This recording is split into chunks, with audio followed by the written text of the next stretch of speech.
Hello बच्चों, कैसे हैं आप। आशा करती हूँ आप सभी बहुत अच्छे होंगे। तो बच्चों, आज आपकी हिंदी की क्लास 5th का चैप्टर नंबर 9 शुरू करते हैं। बच्चों, आपके चैप्टर का नाम है तेनालीराम की समझदारी। तेनालीराम की समझदारी ये किस्सा है, यानी कहानियां होती हैं, कथा होती हैं, आत्मकथा होती हैं। ठीक है, ये एक किस्सा है, यानी कि बहुत एक किस्सा सुनाते हैं आपको कि हम एक कुछ बीती हुई बातें होती हैं, तो वो एक किस्सा है। ठीक है, चलिए पाठ को शुरू करते हैं।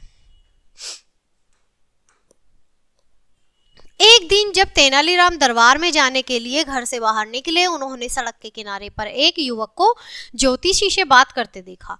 ज्योतिषी के पास एक छोटा पिंजरा रखा था जिसमें एक तोता बंद था। उसने पिंजरे के सामने कुछ कार्ड फैला कर रखे थे। ज्योतिषी इस कार्ड पर लिखी पंक्तियां पढ़कर सुना रहा था जिससे उसके तोते ने चुना था।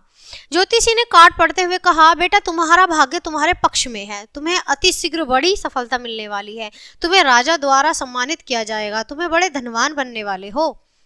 उसने एक लड़के को ऐसा ज्योतिषी ने कहा। ज्योतिषी की बात सुनकर युवक खुशी से झूम उठा। तब उसने संयम पूर्वक उस ज्योतिषी से पूछा, श्रीमान जी यह तो बताइए कि राजा मुझसे सम्मानित क्यों करेंगे। मैंने तो ऐसा कोई विशेष कार्य किया ही नहीं है कि मैं राजा द्वारा सम्मान पाने की बात मन में भी सोच सकूं या इस तरह की कोई आशा कर सकूं।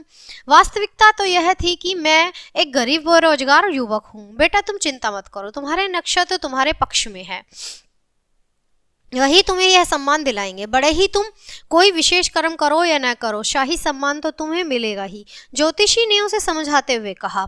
उसने उनसे इस तरह की तसल्ली पाकर युवक और अधिक आश्वस्त तथा प्रफुल्लित हो गया। उसने खुशी खुशी ज्योतिषी को उसकी दक्षिणा दी और अपने रास्ते पर आगे बढ़ चला। तेनालीराम ने उन दोनों के बीच हुई पूरी बातचीत को सुन लिया था। उसने मन ही मन कुछ निर्णय लिया और उस युवक का अनुसरण करते हुए उसके पीछे पीछे चल पड़ा। युवक ने एक साधारण से घर में प्रवेश किया। तेनालीराम बाहर ही खड़ा रहा। उसने घर के अंदर से आने वाली आवाजें सुनी। युवक की बीमार माँ खांसते हुए कह रही थी, बेटा तुम मेरी दवाइयां लेकर नहीं आए क्या। नहीं माँ, मेरे पास रुपए नहीं थे। बेटा अगर तुम कोई काम करोगे ही नहीं तो फिर रुपये आएंगे कहाँ से। रुपया पैसा तो मेहनत करके कमाया जाता है।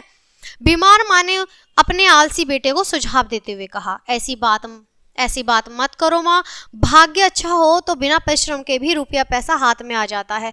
तुम नहीं जानती, जल्द ही मेरा भाग्य सौभाग्य में बदलने वाला है, मुझे शाही सम्मान प्राप्त होने वाला है। मेरे नक्षत्र बताते हैं कि जल्द ही मुझे राजा के हाथों बहुत सा सोना प्राप्त होगा। इसके प्राप्त होते ही सब कुछ बदल जाएगा, हम अमीर हो जाएंगे, देखना। यह कहते हुए युवक एक चारपाई पर लेट गया और दिवा सपना देखने लगा, यानी दिन में ही वो सपना देखने लगा। उसकी माँ उससे आगे एक शब्द भी न बोल सकी। बेचारी खांसते हुए बेटे की चिंता में मुख अश्रुधारा और दिल की जलन को शांत करने का प्रयास करने लगी। तेनालीराम ने युवक तथा उसकी माँ के बीच हुई बात को ध्यानपूर्वक सुना और फिर एक सैनिक को बुलाकर आदेश दिया कि वह उस युवक को बंदी बना ले तथा कल सवेरे सवेरे उसके समक्ष पेश करे। ये विनती कि श्रीमान जी मुझे मुक्त कर दो, मैं कोई चोर या ठग नहीं हूँ, मैं एक गरीब युवक हूँ। आखिर मैंने ऐसा क्या अपराध कर दिया है कि शाही सैनिकों ने मुझे बंदी बना लिया और एक अपराधी की भांति न्यायालय में आपके समक्ष ले आया। तेनालीराम ने उसकी दुहाई को अनसुना करते हुए कठोरता से अपना निर्णय सुना दिया कि तुम्हें 3 साल की कठोर सजा दी जाती है। श्रीमान जी 3 साल की कठोर सजा पर क्यों, कम से कम मुझे यह तो बताइए, आखिर आप मेरे किस गुनाह के लिए यह सजा दे रहे हैं। युवक ने पूछा। आपके नक्षत्रों की स्थिति यही बताती है कि आपको अगले 3 वर्ष शाही बंदी गृह में बताने चाहिए। यह सब आपके ग्रहों का दोष है, हमारा नहीं, तेनालीराम ने उसे शांत करते हुए कहा। यह सुनकर युवक को गहरा आघात लगा। उसने रोते हुए कहा, श्रीमान जी आप मुझे मत नक्षत्रों या ग्रहों की स्थिति को आधार बनाकर जेल में कैसे डाल सकते हैं। क्या यह मजाक नहीं है। क्या ऐसा मूर्खतापूर्ण कृत्य दुनिया में कहीं और जगह भी किसी ने देखा होगा। उसकी बात सुनकर तेनालीराम मुस्कुराने लगे और बोले, नौजवान, कल रात तुम ही अपनी माँ से कह रहे थे कि भाग्य का नक्षत्रों के सहारे तुम्हें बहुत सा धन और सम्मान मिलने वाला है, इसलिए तुम्हें काम करने की जरूरत नहीं है। जब भाग्य से तुम्हें धन व सम्मान मिल सकता है तो सजा क्यों नहीं मिल सकती, स्वयं बताओ। तेनालीराम के यह वचन सुनकर उस युवक को सांप सूंघ गया। यह स्तंभ के समान मुख खड़ा तेनालीराम को आंखें फाड़ फाड़ कर देखता रहा। तेनालीराम बोले, नौजवान, इस बात तो मैं तुम्हें क्षमा कर देता हूँ, परंतु भविष्य में यह बात हमेशा याद रखना कि परिश्रम या मेहनत का दुनिया में कोई विकल्प नहीं है। तुम्हारा कर्म ही तुम्हारा भाग्य है, अतः भाग्य का भरोसा करके निठल्ला मत बैठना। इसके बाद युवक को मुक्त कर दिया गया।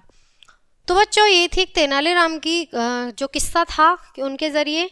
तो ये पार्ट यहीं खत्म होता है। मिलते हैं आपसे अगले पार्ट में, तब तक के लिए बाय। Thanks for watching.